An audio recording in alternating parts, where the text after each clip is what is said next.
ভগবান নৃসিংহদেব যে স্থানে প্রকট হয়েছিলেন সেটি হলো অহোবিলাম ক্ষেত্র, যেটি অন্ধ্রপ্রদেশে অবস্থিত।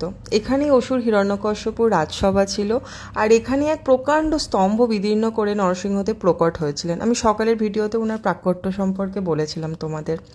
তো সেই স্তম্ভটিও এখনও আছে।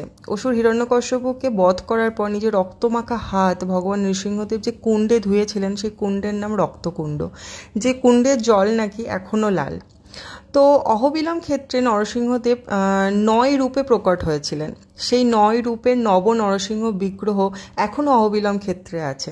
মান্যতা আছে সেই 9 রূপের নাম ভক্তি আর বিশ্বাসের সাথে প্রত্যহ উচ্চারণ করলে নবগ্রহের দোষ কেটে যায়। আর নরসিংহ চতুর্দশীতে সেই 9 রূপের নাম আর কথা আমি তোমাদের বলি।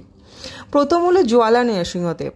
নরসিংহদেব যখন অসুর হিরণ্যকশ্যপুকে হত্যা করার জন্য প্রকট হয়েছিলেন, তখন তিনি এত ক্রোধিত ছিলেন যে তার গর্জনে মনে হচ্ছিল চারদিক জ্বলে যাচ্ছে, আর তিনি সব কিছু জ্বালিয়ে দেবেন। তো ভগবান নৃসিংহদেবের এই উগ্র রূপের নাম হয় জ্বালা নৃসিংহদেব। জ্বালা নৃসিংহদেবের নাম উচ্চারণ এবং স্মরণে মঙ্গল গ্রহের দোষ কেটে যায়। দ্বিতীয়ত অহোবিলা নৃসিংহদেব। অহ কথার অর্থ হলো বিস্ময়, আর বিলা কথার অর্থ হলো গুহা। তো হিরণ্যকশ্যপুকে হত্যা করার জন্য যখন নরসিংহদেব বিরাট স্তম্ভ বিদীর্ণ করে বেরিয়ে এসেছিলেন, তার প্রাকট্য ছিল সত্যি আশ্চর্যজনক আর কল্পনাতীত। তাই সেই রূপের নাম হয় অহোবিলা নরসিংহদেব।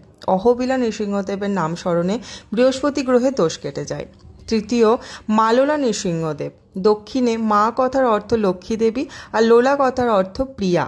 মা লক্ষ্মী দেবী তো নরসিংহদেবের অত্যন্ত প্রিয়া, তাই তিনি ভগবান নৃসিংহদেবের বাম হাঁটুতে বিরাজ করেন। আর এই নৃসিংহদেব অত্যন্ত শান্ত। এই নৃসিংহদেবের নাম স্মরণে শুক্র গ্রহের দোষ কেটে যায়।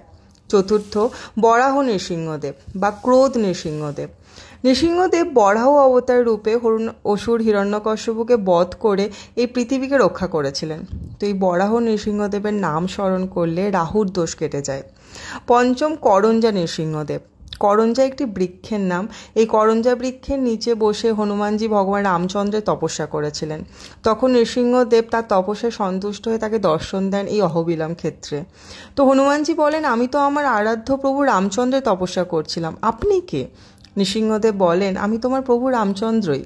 কিন্তু হনুমানজি বিশ্বাস করেননি। তখন নৃসিংহদেব রামচন্দ্র রূপে ধনুর্বাণধারী, মানে 2 হাতে ধনুষ্বাণ ধরে হনুমানজিকে দর্শন দিয়েছিলেন।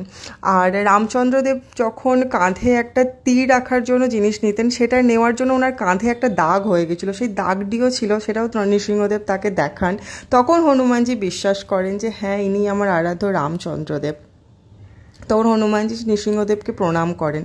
তাই এই নৃসিংহদেবের নাম হয় করঞ্জা নৃসিংহদেব। এই করঞ্জা নৃসিংহদেবের নাম স্মরণে চন্দ্রের দোষ কেটে যায়। ষষ্ঠ ভার্গব নৃসিংহদেব। ভার্গব পরশুরামের আর এক নাম। পরশুরাম একবার অহোবিলাম ক্ষেত্রে নৃসিংহদেবের কঠোর তপস্যা করেছিলেন, আর নৃসিংহদেব তাকে দর্শন দিয়ে তার উপর কৃপা করেছিলেন। তাই এই স্থানে নৃসিংহদেবের নাম হয় ভার্গব নৃসিংহদেব। এই নৃসিংহদেবের নাম স্মরণে রবি গ্রহের দোষ কেটে যায়। সপ্তম যোগানন্দ নৃসিংহদেব। নৃসিংহদেব এই রূপে প্রহ্লাদ মহারাজকে শাস্ত্র ও যোগশিক্ষা প্রদান করেছিলেন। এই যোগানন্দ নৃসিংহদেবের নাম স্মরণে শনি গ্রহের দোষ কেটে যায়। অষ্টম ছত্রবটা নৃসিংহদেব। এখানে ছত্র মানে ছায়া, আর বটা মানে বট গাছ। তো একবার নৃসিংহদেব বট গাছের ছায়ায় বসেছিলেন, আর সেই স্থান দিয়ে হাহা আর হুহু নামে 2 গন্ধর্ব গান করতে করতে যাচ্ছিলেন। খুব সুন্দর গান করতে পারতেন গন্ধর্বরা। তো নৃসিংহদেব তাদের ডেকে গান শোনাতে বলেন। তাই এই স্থানে নৃসিংহদেবের নাম হয় ছত্রবটা নৃসিংহদেব। এই ছত্রবটা নৃসিংহদেবের রূপ খুব সুন্দর। তিনি আনন্দময়, শান্ত, স্নিগ্ধ। এক হাতে আশীর্বাদ করছেন ভক্তদের, আর এক হাতে তাল দিচ্ছেন। তার হাতে আর 2 হাতে শঙ্খচক্র ধারণ করে আছেন। এই ছত্রবটা নৃসিংহদেবের নাম স্মরণে কেতু গ্রহে দোষ কেটে যায়। আর নবম হলো পাবন নৃসিংহদেব। নৃসিংহদেব হলেন পতিত পাবন। আমাদের মতো পতিত পাপিটাপি মানুষদের সমস্ত পাপ নষ্ট হয়ে যায় তার স্মরণে। আর এই 9 নৃসিংহদেবের মধ্যে পাবন নৃসিংহদেব হলেন সব থেকে শান্ত, যিনি শান্তিপ্রিয়। এই পাবন নৃসিংহদেবের নাম স্মরণে বুধ গ্রহের দোষ কেটে যায়। এই 9 রূপে নৃসিংহদেব এখনও অহোবিলাম ক্ষেত্রে বিরাজ করেন, ভক্তরা তার দর্শনে যান। তো আজ এই পবিত্র নরসিংহ চতুর্দশীতে আমাদেরও 9 নৃসিংহদেবের স্মরণা দর্শন হলো এই ভিডিওর মাধ্যমে, যারা দেখবে। তো উনি আমাদের তো সর্বদা রক্ষা করবেন, এটা আমাদের বিশ্বাস। তো যারা শুনবে জানিও কেমন লাগলো। সকলে খুব ভালো থেকো। জয় নৃসিংহদেব। হরে কৃষ্ণ। জয় জগন্নাথ।